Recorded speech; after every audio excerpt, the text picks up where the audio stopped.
Hi guys, welcome to my channel, Your Home Properties Within Reach. Again, this is Kay, your Bulacan Realtor. So, right now, andito po ako sa Barangay Poblacion sa San Jose del Monte, Bulacan. Syempre, para bigyan kayo ulit ng house tour sa Regent Heights and syempre update sa ating price. Although hindi naman tayo nag-increase, pero mas pinababa na ang ating basic monthly income requirements. So, that's a good news for all of us.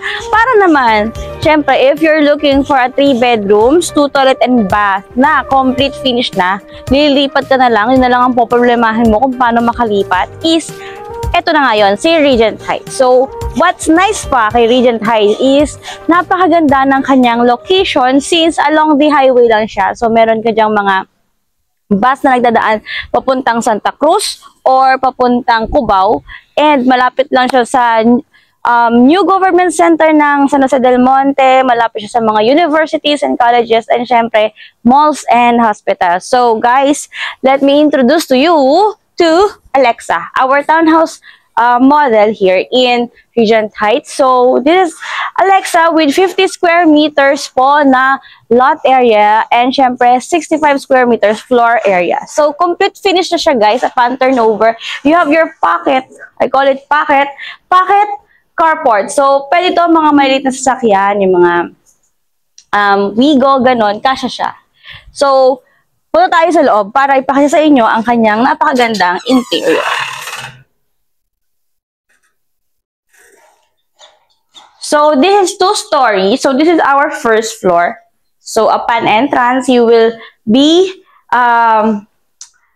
welcomed by your living area, syempre, with 60 by 60 glossy tiles. This will be your dining area na facing sa iyong aluminum window sa may garage mo.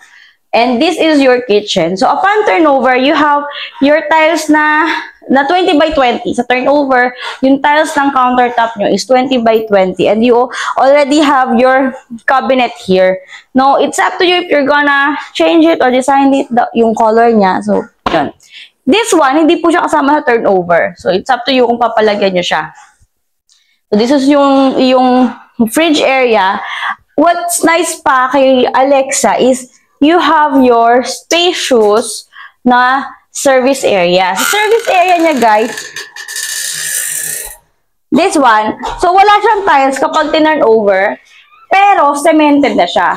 Yun yung maganda kay Alexa. So, sa ibang mga unit kasi na nakikita natin is, di ba parang lupa lang siya, so papasementohan nyo pa. Pero pag tinurn over si Alexa, cemented na siya. So, it's up to you kung gusto mo na palagyan ng tiles, pero as is na siya. And mataas na yung wall niya sa service area. So, hindi mo na kailangan palagyan pa or pataasan pag lilipat ka kasi you already have your privacy. So, let's check our first toilet and bath here.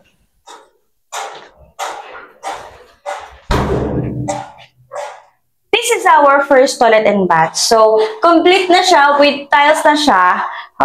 40 by 40. Then, you have your toilet and lavatory here.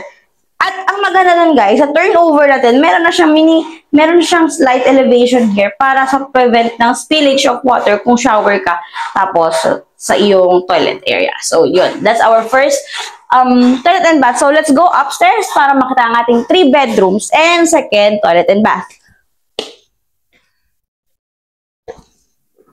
So guys, our second floor, syempre we have already yung ceramic tiles natin, no? Hindi siya vinyl, pero ceramic. And you have your 3 bedrooms and second toilet and bath. So dito muna tayo sa kids bedroom, yung pinakamalit nilang room. So this is your first bedroom na pwede mong gawing office kung dalawa lang naman ang anak mo or isa. So this is one office, pero may space ka pa din para gawin siya na into a bedroom, no? So, ito, single bed, you have your study area and your cabinet. So, let's check yung second bedroom natin. So, for our second bedroom, it's more spacious dun sa first bedroom natin. So, ito, single bed. And you have your space here, pwedeng study or kung ano man gusto mo ilagay dyan. And, ang maganda dun, guys, ito yung facing sa ano, diba? Sa front yard mo, meron kang abang for your cabinet. So, may intention na talaga siya. Kumbaga, naka-ready na siya para sa mga cabinet nyo. So, hindi siya magko-consume ng much space. So, this is your second bedroom. With the paint, guys, upon turnover, white painted walls ang turnover na. So, it's up to you kung gusto mong papalitan. So, let's check our third bedroom or our primary bedroom, yung ating master's bedroom. Tapos guys, napansin nyo, medyo spacious din yung kanyang hallway na hindi siya masikip kagaya ng ibang mga 3 bedrooms na townhouse natin.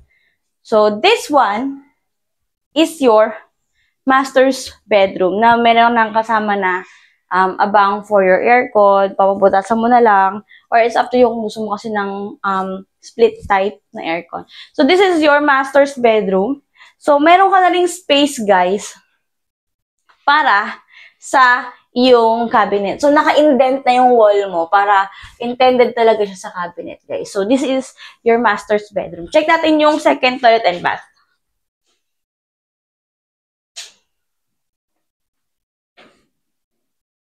So guys, this is our second toilet and bath. So this is your shower area. Sa turnover, meron siyang konting elevation dito para again to prevent spillage of water while showering and going to the toilet. So complete finish na with all the tiles except dun sa mga accessories like mirrors and glass and yung mga hook na yan. Pero you have your lavatory and your toilet. So this is Alexa model by Regent Heights. Okay?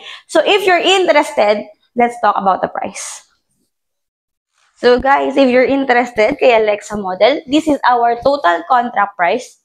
Ayan guys. Total contract price guys. And since pinababa na ang ating required basic monthly income, ang ating monthly equity for 24 months or pre-selling ay ito.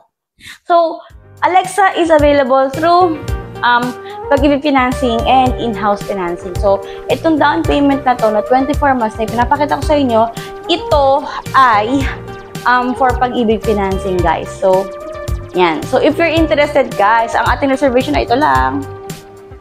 Don't hesitate to message me on the number that you see on the screen so we can have pre-screening. And syempre, kung kayang-kayang carry ang inyong down payment, syempre, message me. Let's schedule a tripping. And syempre, malay nyo, ito na ang inyong future home. So, I hope to see you soon and hear from you soon, guys.